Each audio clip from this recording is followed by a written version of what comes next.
can ask 50 questions or 100 questions to the government, but let me ask only 5. Why did you promise the people of this country a $5 trillion economy by 2025? We are in 2025 today, in the month of February. And looking at the rate India is growing, that goal will not even be achieved by 2037. Forget about 2025. Why did you slash funds for LPG connection to poor households by 30% over revised estimates? Why have you slashed funds for crop insurance scheme by 25% over revised estimates? Why has the Data Protection Board of India given only 5 crore rupees when the cost of running Parliament for a single day is more than 9 crore rupees? Why has the budget allocation for minority affairs have been slashed by 57%, decreasing significantly from 1,575 crores in 24-25 to 678 crores in 25-26. These are hard facts. These are data. Ma'am, now I come to half accountability. After half truths, after half federalism, after half minister, after half-baked answers, I come to half accountability. A government is expected to be 100% accountable. But this coalition government believes in half accountability. You all must be wondering, where is the other 50%? Well, that's conveniently covered by the Godi media. Because if you ask the media, according to them, this government is working 200%, is functioning at 200% efficiency. And in their world, in the media's world, there are no failures. Failures are invisible. Questions are forbidden. The only policy is propaganda. Ma'am, let me make just two quick points to prove their half accountability. In price rise, the food inflation in 2024 averaged at 8%. In October, food inflation was at 14-month high. The bottom 5% spends 66 rupees a day, while the cost of 2 veg thalis exceeds 150 rupees. Household savings have dipped to a 50-year low. In case of unemployment, youth unemployment is at a staggering 45%. 3 out of 10 graduates today are unemployed. Under PMKVY, only 18% of the trained candidates were placed. Over 90% of the workforce employed in the informal sector lack job security and benefits. Madam, now I'll come to half delivery. Now let me present before you a few examples of half delivered services. Time and again, this government has misled the people, making tall claims, but has failed to deliver where it truly matters. I'll start with Beti Bachao, Beti Padhao.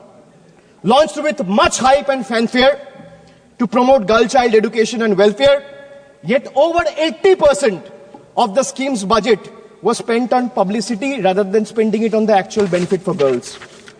जब ज्यादा बुखार चढ़ जाता है तब लोग कुछ भी बोलते हैं, लेकिन इसके साथ साथ ज्यादा हताशा निराशा फैल जाती है तब भी बहुत कुछ बोलते हैं। आदरणीय सभापति जी, जिनका जन्म नहीं हुआ था, जो भारत की इस धरती पर अवतरित नहीं हुए थे, ऐसे 10 करोड़ फर्जी लोग सरकारी खजाने से अलग अलग योजनाओं का फायदा ले रहे थे। आदरणीय सभापति जी, सही को अन्याय न हो इसलिए राजनीतिक फायदा नुकसान की परवाह किए बिना हमने इन 10 करोड़ फर्जी नामों को हटाया और असली लाभार्थियों को खोज खोज करके उन तक मदद पहुंचाने का अभियान चलाया।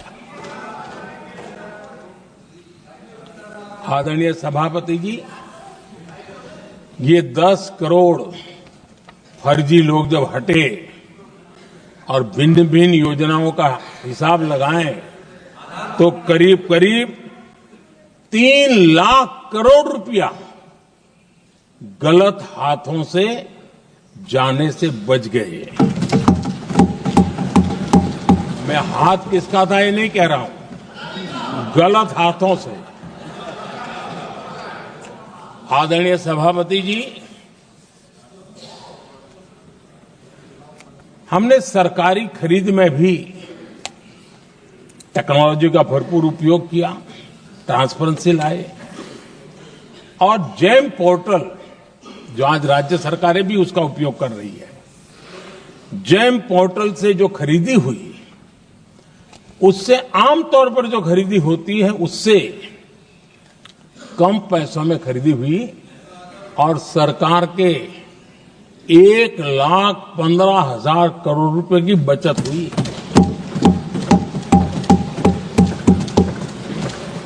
आदरणीय सभापति जी, हमारी स्वच्छता अभियान का बहुत मजाक उड़ाया गया, ऐसा जैसे हमने कोई पाप कर दिया, कोई गलती कर दी, न जाने क्या क्या कहा जाता था। लेकिन आज मुझे संतोष से कहना है कि इन सफाई के कारण हाल के वर्षों में सिर्फ सरकारी दफ्तरों से जो कबाड़ बेचा गया ना, उसमें 2,300 करोड़ रुपया सरकार को मिले हैं। महात्मा गांधी ट्रस्टीशिप के सिद्धांत की बात करते थे। वो कहते थे कि हम ट्रस्टी हैं, ये संपत्ति जनता जनार्दन की है और इसलिए हम पाई पाई को एक ट्रस्टीशिप के सिद्धांत के आधार पर बचाने की और सही जगह पर उपयोग करने का प्रयास करते हैं। और तब जाकर के स्वच्छता अभियान से कबाड़ बेचकर 2,300 करोड़ रुपया देश की सरकार के खजाने में आ रहा है।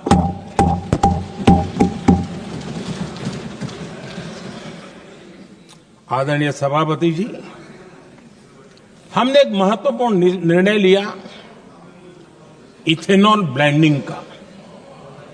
हम जानते हैं हम एनर्जी इंडिपेंडेंट नहीं है, हमें बाहर से लाना पड़ता है। जब इथेनॉल ब्लेंडिंग किया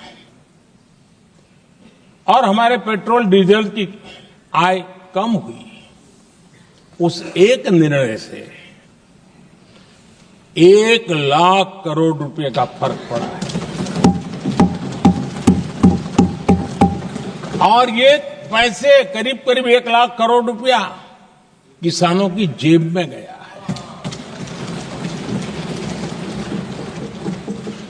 आदरणीय सभापति जी, मैं बचत की तो बात कर रहा हूं, लेकिन पहले अखबारों की हेडलाइन हुआ करती थी, इतने लाख के घोटाले, इतने लाख के घोटाले, इतने लाख के घोटाले।